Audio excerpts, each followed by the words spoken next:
आपका short term का पैसा था, सेविंग्स बैंक अकाउंट की जगह आपने इक्विटी फंड में लगा दी और पिछले 20 महीने से मार्केट गिर रही है। एफडी में आपने एफडी तो कर दी 12 महीने की, लेकिन आपको 8 महीने बाद वो पैसा चाहिए। इंडिया के बैंक्स काफ़ी सेफ हैं, लेकिन यस बैंक का हमने देखा था, बीएमसी बैंक है, 3-3, 4-4 साल हो गए लोगों को, उनके पैसे अभी तक भी पूरे नहीं मिले। गोल थोड़ा छोटा है, तो एफडी के अलावा कौन सा स्मार्ट ऑप्शन बेस्ट होगा? तो पहले तो आपको बताएं कि FinVision. Best decision.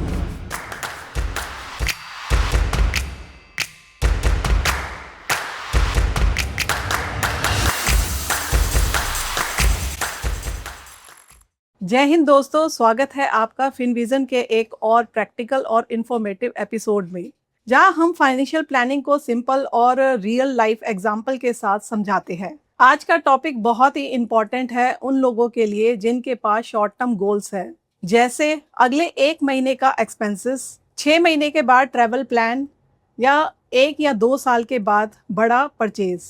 लेकिन सबसे बड़ा सवाल यह है कि क्या हम शॉर्ट टर्म गोल के लिए इन्वेस्टमेंट करना ज़रूरी है? अगर है तो हम पैसा कहाँ पार्क करें जहाँ पे हमें सेफ्टी और थोड़ा रिटर्न भी मिले। और इसी इम्पॉर्टेंट टॉपिक को समझाने के लिए हमारे साथ जुड़ रहे हैं कर्नल संदीप पहलवार, जो कि आर्मी वेटरन भी है और आपके trusted financial and investment mentor भी हैं। जय हिंद sir, welcome to the show. जय हिंद अमिता। एंड ये बिल्कुल सही टॉपिक है, क्योंकि बहुत से लोग अपने शॉर्ट टर्म मनी, जो शॉर्ट टर्म उनकी नीड्स के लिए पैसे होते हैं, या तो उसको सेविंग्स बैंक अकाउंट में पड़े रहने देते हैं, उस पर कोई ग्रोथ नहीं होता, और या उसको गलत जगह इन्वेस्ट कर देते हैं। क्योंकि मैंने भी पिछले 1-1.5 साल में देखा है कि बहुत लोगों ने अपने शॉर्ट टर्म गोल्स वाले पैसे मार्केट में लगा दिए। तब तो सोचा कि ये म्यूचुअल फंड बढ़े जा रहे हैं तो उसमें इन्वेस्ट किया, लेकिन उनको वो तो पता नहीं था कि वो इक्विटी के फंड्स हैं, वो डाउन भी जा सकती है, तो अभी वो पछता रहे। और ये एक स्लाइड है जो मैं हर प्रेजेंटेशन में दिखाता हूँ अपने, कि जब भी आप अपना इन्वेस्ट करो, even in mutual fund, you should go in a systematic manner, in a researched way. और ये एक इंपॉर्टेंट स्लाइड है जिसमें हम बताते हैं कि अगर आपका साल भर का पैसा है तो केवल लिक्विड फंड्स या उसके इक्विवेलेंट में जाना चाहिए, और साल से 3 साल का पैसा है तो आप शॉर्ट टर्म फंड्स वगैरह या डेट फंड में जाइए, और 3 साल के बियॉन्ड वाला पैसा ही इवन बैलेंस फंड्स में जाना चाहिए। और इक्विटी फंड में जाने के लिए तो आपका होराइजन 5-6 साल से ज़्यादा का ही होना चाहिए। लेकिन लोगों ने यही गलती की, और बहुत से लोग आए जिनको हमने बेल आउट किया उन सिचुएशन से, कि वो जो उस टाइम पे 2024 में जो भी अच्छे फंड चल रहे थे उसमें लगा रहे थे, क्योंकि उस टाइम पे तो ऐसी रैली चल रही थी, सब कुछ चल रहा था, तो बाद में पछताना पड़ा। तो ये गलतियां ना करें। आइए इस टॉपिक को समझते हैं। बिल्कुल। कि ये बुक की तरफ से तो ये स्लाइड है जो बताती है कि भाई साल भर का पैसा लिक्विड फंड्स में जाए, 3 साल का पैसा जो है डेट फंड में जाए, उसके बियॉन्ड वाला पैसा बैलेंस फंड में जाए। लेकिन इसको प्रैक्टिकली कैसे करना है और कौन से फंड्स और कौन से टाइप ऑफ फंड्स सेलेक्ट कर सकते हैं आपको 3 महीने, 6 महीने, साल, 2 साल के गोल्स के लिए, वो हम आपको प्रैक्टिकली बताएंगे। आइए डिस्कस करते हैं, और हम आपको पर्टिकुलर आपको बताएंगे टाइप ऑफ फंड्स जिस नीड के लिए इन्वेस्ट करना चाह रहे हो उसको खरे उतरेंगे, और आपको बेटर बेनिफिट भी देंगे, कम टैक्स भी लगेगा, और आपको सेफ्टी के साथ साथ ग्रोथ भी मिलेगा। आगे बढ़ने से पहले अगर आप चाहते हैं इस तरह की वीडियो हम आपके लिए लेकर आएं, तो हमारे चैनल को लाइक और सब्सक्राइब करना ना भूलें। तो चलिए शुरू करते हैं और स्टेप बाय स्टेप समझते हैं कि शॉर्ट टर्म गोल के लिए बेस्ट ऑप्शन क्या होगा।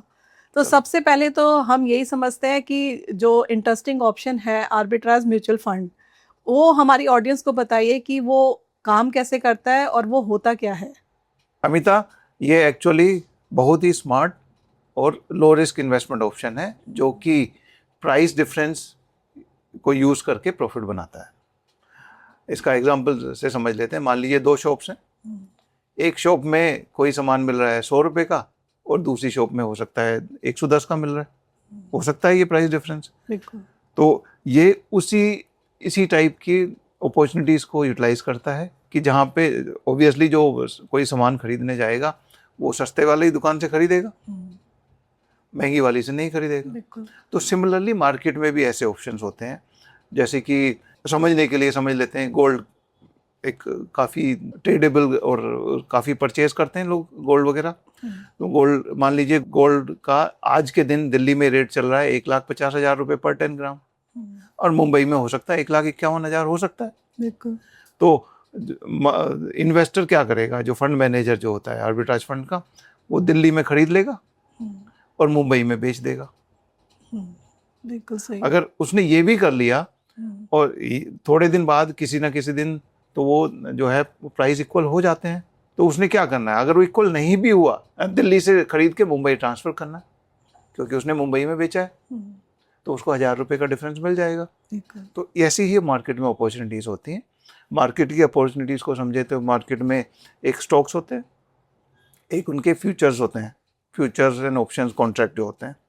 तो मान लीजिए एक रिलायंस का शेयर है, 1400 रुपये का चल रहा है, तो आप उसको, आपके पास पैसे हैं, आप उसको 1000 क्वांटिटी में ख़रीदना चाहते हैं, तो आपने 1400 इंटू 1000 मतलब कि 14 लाख रुपए इन्वेस्ट किए, 1000 रुपये के शेयर खरीद लिए। एक ये ऑप्शन है। एक जो फ्यूचर्स कॉन्ट्रैक्ट होते हैं जो मंथली होते हैं, उसमें वो आपका, क्योंकि मार्केट का सेंटीमेंट बुलिश है, तो 1400 का ना होके वो 1420 या 1425 में वो फ्यूचर कॉन्ट्रैक्ट अवेलेबल होगा, जिसकी 1 मंथ की वैलिडिटी होती है। तो फंड मैनेजर ने क्या किया कि जो उसकी रियल टाइम जो कॉस्ट चल रही है रिलायंस की 1400 रुपये चल रही है, और फ्यूचर्स में वो 1425 पे अवेलेबल है, तो उसने सेम पोजीशन सेम टाइम पे क्या किया, 2 कॉन्ट्रैक्ट किए कि वो 1425 में उसका फ्यूचर कॉन्ट्रैक्ट बेच दिया और 1400 में शेयर्स खरीद लिए। अब उसने 14 लाख में खरीदा और 14,25,000 में बेच दिया है सेम डे में। अभी उसने क्या करना है, उसने केवल 30 डेज वेट करना है कि 30 डेज में दोनों तो बराबर हो जाएंगे, तो उसको वो प्राइस डिफरेंस 25 रुपये का बेनिफिट उसको मिल जाएगा। इसमें उसने रिस्क लिया, रिस्क कुछ भी नहीं है, क्योंकि उसने केवल वेट करना है इस केस में। तो ये आर्बिट्राज पोजीशंस होती हैं जिसमें उसमें, क्योंकि उसके पास इधर खरीदा है और इधर बेचा है, उसकी न्यूट्रल पोजीशन तो 0 है। अगर वो रिलायंस का शेयर 1000 रुपये का भी हो जाता है, तो एक जगह उसको 400 रुपये का लॉस हुआ, क्योंकि 1400 में खरीदा और 400 का पर स्टॉक जो है उसका डाउन हुआ, लेकिन 1425 वाले में उसको, क्योंकि वहाँ पे तो बेचा है, तो 425 रुपये का गेन हुआ, तो उसको तो सीधा 25,000 का गेन हो जाएगा इस केस में। तो ऐसी पोजीशंस होती हैं जिसको ये फंड मैनेजर्स यूटिलाइज करते हैं और आपको लो रिस्क पे अच्छे रिटर्न्स देते हैं। तो ये इसका एक ये फीचर होता है। दूसरा फीचर क्या होता है, इनका जो टैक्सेशन होता है वो इक्विटी बेस्ड टैक्सेशन होता है, जिसमें कि अगर किसी का टैक्स स्लैब 30% में आता है, जो कि जनरली आर्म फोर्सेस ऑफिसर्स का आता है, तो इसमें वो टैक्स उतना नहीं लगेगा। इवन 1 ईयर से अगर आपने शॉर्ट टर्म में less than 1 year holding period रहा है, तो उसमें भी आपको केवल 20% ही टैक्स लगेगा। और अगर आपका होल्डिंग पीरियड 1 साल से ज़्यादा का हो गया, तो आपका लॉन्ग टर्म कैपिटल गेन्स में आ जाता है, जिसमें 1.25 लाख तक का टैक्स फ्री गेन्स मिल जाएगा, और रिमेनिंग पे आपको कुल 12.5% ही टैक्स देना पड़ेगा। तो ये टैक्स बेनिफिशियल भी है, लो रिस्क भी है, और आपको एफडी से मच बेटर रिटर्न्स दे देता है। तो ये एक अच्छा ऑप्शन है। मार्केट में इंस्टेड ऑफ आपको सेविंग्स बैंक में अकाउंट में पैसा पड़ा रहे, आप आर्बिट्राज फंड को यूज़ कर सकते हो स्मार्टली। मतलब सर ये उन लोगों के लिए सही है जिनको सर्टेनिटी चाहिए?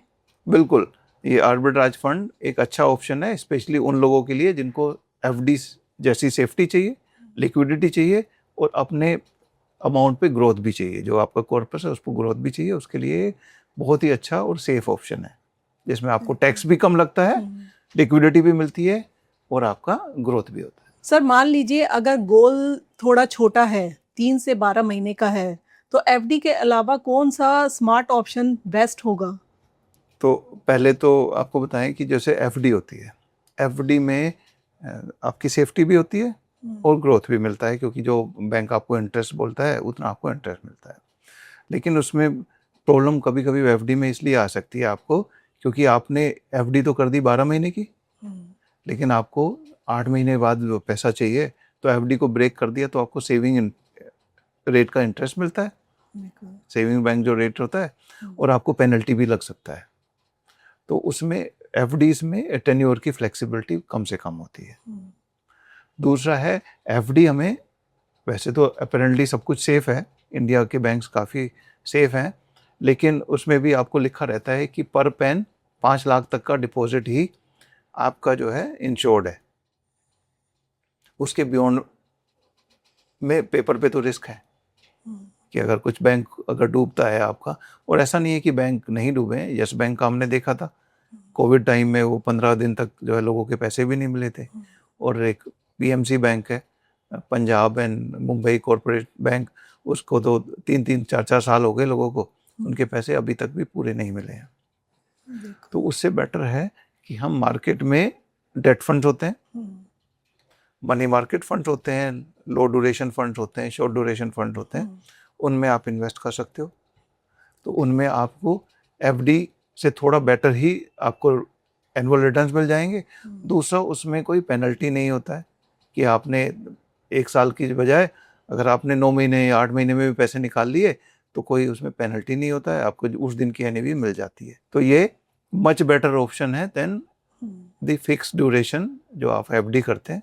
और एफडी से इसमें ज़्यादा इंटरेस्ट मिलता है, क्योंकि आज के दिन अगर आप साल 6 महीने की एफडी करने जाएंगे तो 5-6% का आपको रिटर्न मिलता है। तो इनमें रिटर्न्स अगर हम हिस्टोरिकल रिटर्न्स देखें 7-8% रिटर्न्स आराम से मिल जाते हैं। और दूसरा, इसमें बेनिफिट ये भी हो सकता है कि आपके पार्ट ऑफ पोर्टफोलियो हैं, अगर इक्विटी में आपका पोर्टफोलियो है और मार्केट में कोई ऐसा डिप मिल रहा है तो आप वहाँ से स्विच भी करके आप जो है इक्विटी का बेनिफिट भी उठा सकते हैं। अगर आपकी वो रिस्क एपेटाइट आपको या रिस्क टॉलरेंस आपको अगर परमिट करती है तो वो यूज़ भी कर सकते हैं। तो ये बेटर ऑप्शन हो सकते हैं than getting just fixated to the FDs.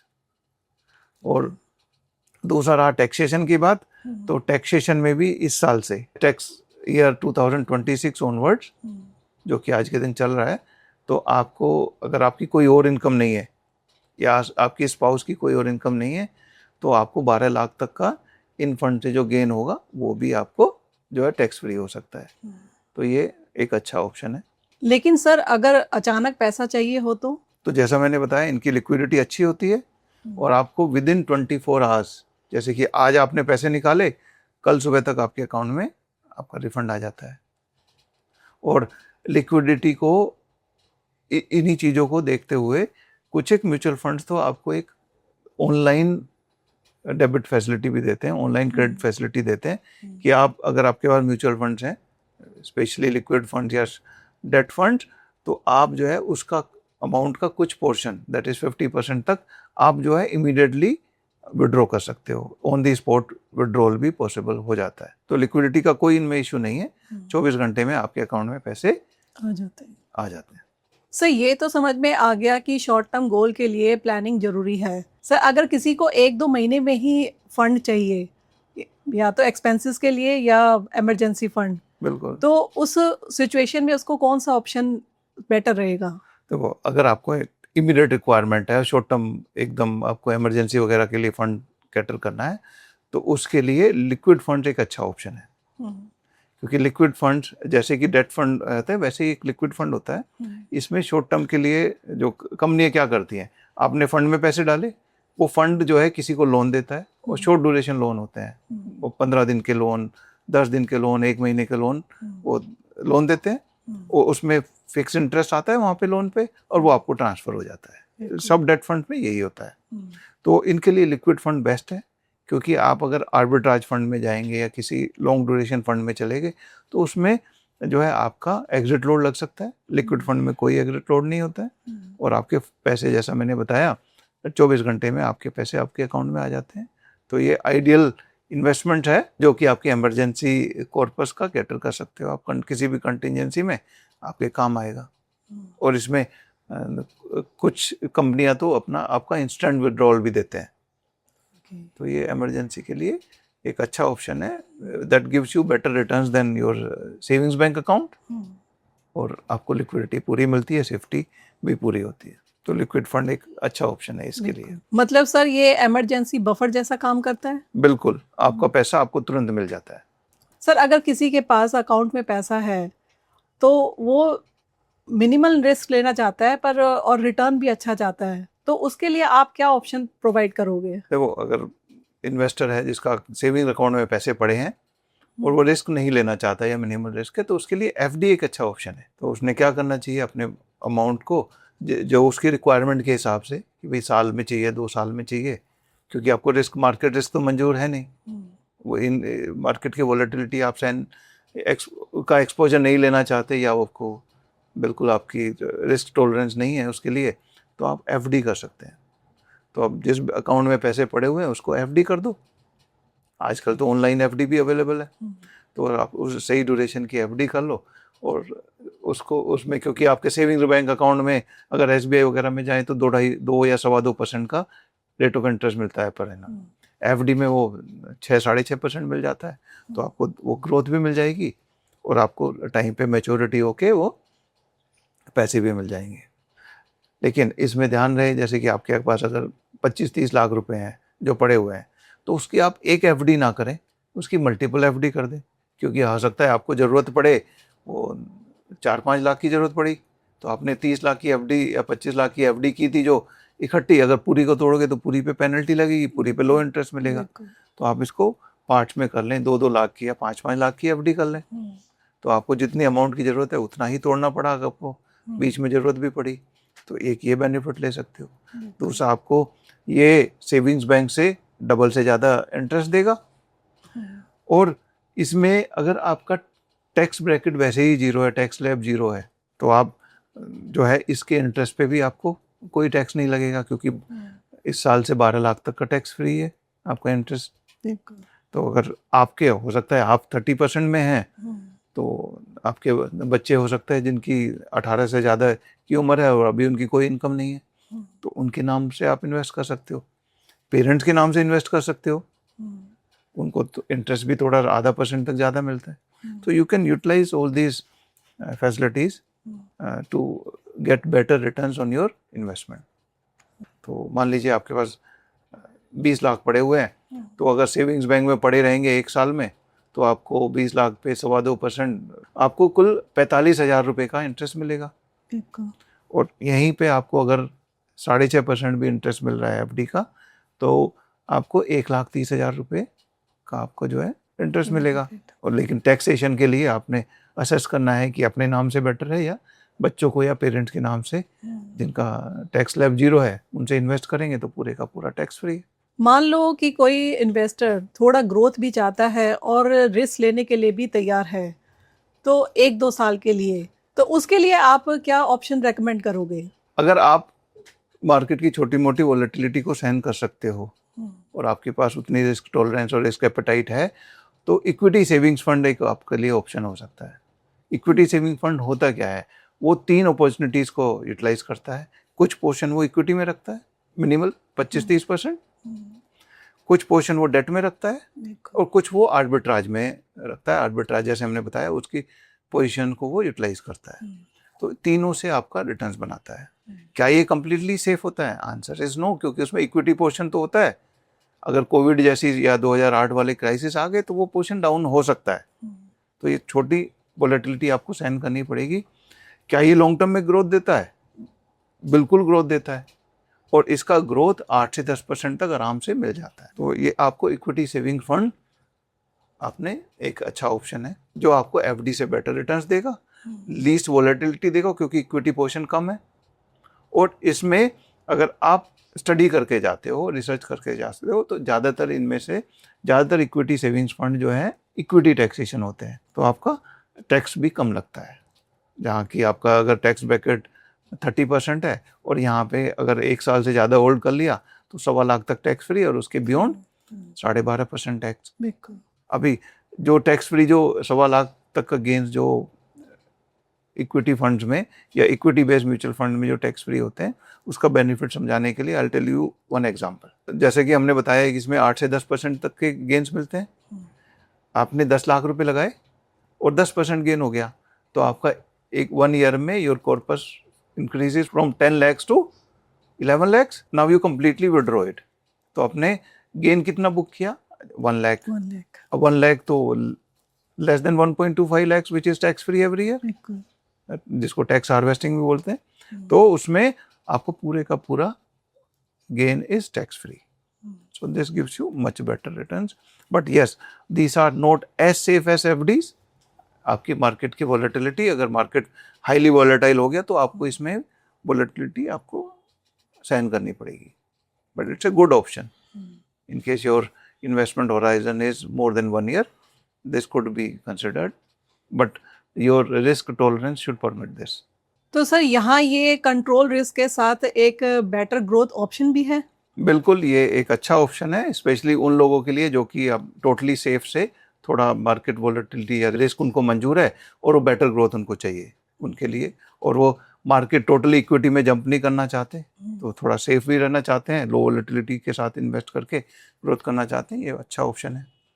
लेकिन इक्विटी सेविंग्स फंड में भी ये नहीं है कि आप किसी भी फंड में इन्वेस्ट कर लो, वो भी आपको रिसर्च करके जाना पड़ेगा। बेटर ये होगा किसी एडवाइज़र से टैग अलोंग करें, उसकी एडवाइस पे जाएं जो आपको सही गाइड करे, और ज़रूरत है तो we at Finvision are ready to help you, you can connect with us. Exposure जरूर लेना चाहिए अगर आपने अपने लाइफस्टाइल इन्फ्लेशन को मैच करना है या उससे बीट करना है या ग्रो करना है, क्योंकि प्योर एफडीज या प्योर सेफ रह के तो आपको ग्रोथ नहीं मिलेगी, आपका धीरे धीरे लाइफस्टाइल कॉम्प्रोमाइज़ होने लगती है।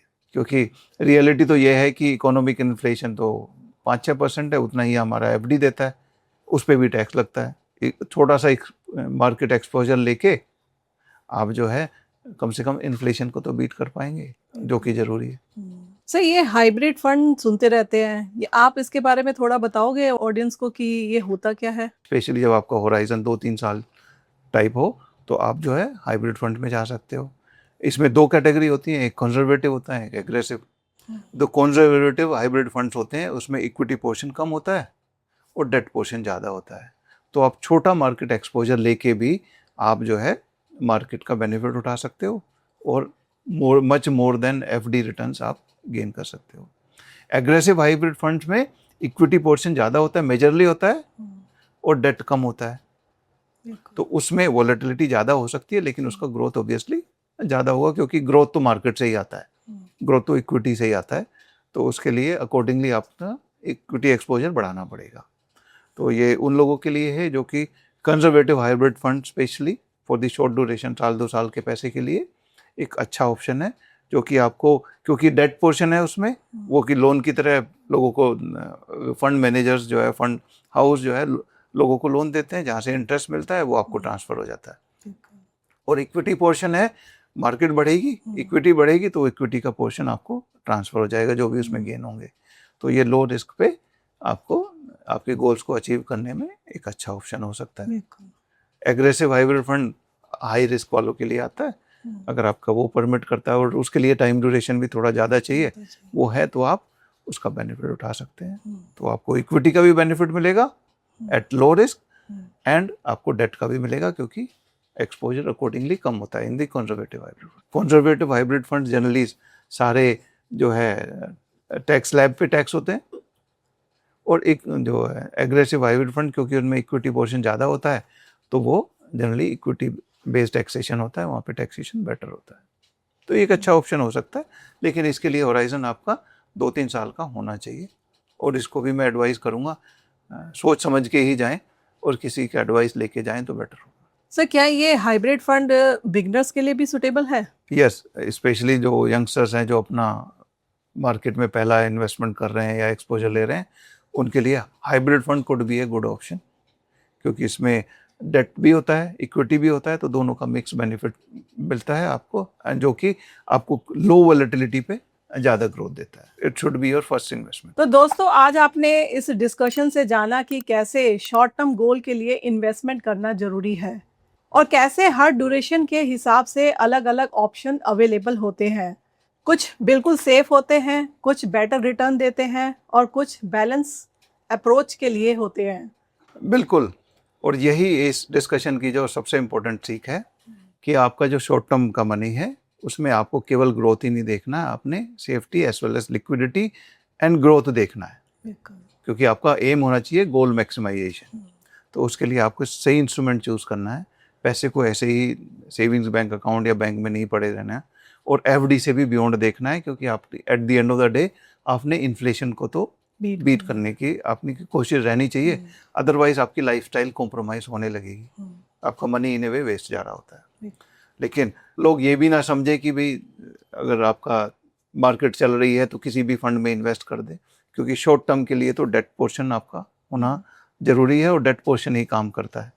तो अगर आप ये सोच समझ के करेंगे या किसी के एडवाइस लेके करेंगे तो आप वो गलतियां नहीं करेंगे जो कि बहुत से लोगों ने की है, कि आपका शॉर्ट टर्म का पैसा था वो सेविंग्स बैंक अकाउंट की जगह आपने इक्विटी फंड में लगा दी और पिछले 20 महीने से मार्केट गिर रही है तो आपका 20-30% लॉस भी हुआ है। बिल्कुल। तो वो गलती ना करें, सोच समझ के करें। और ये हमने कुछ फंड्स बताए हैं जो आप अगर खुद करना चाहें तो उसको चूज करके आप कर सकते हैं तो बिल्कुल करिए, नहीं तो आप किसी का एडवाइस लीजिए। सोच समझ के इन्वेस्ट करिए, अपने गोल्स के हिसाब से फंड सिलेक्शन करिए और अपनी लाइफ के जो गोल्स हैं उनको अचीव करिए। अगर आपकी कोई भी इसके रिगार्डिंग कोई क्वेरी है तो आप नीचे हमें कमेंट सेक्शन में लिख के भेज सकते हैं और उसका जवाब हम जरूर देंगे। Till then take care. जय हिंद। जय हिंद।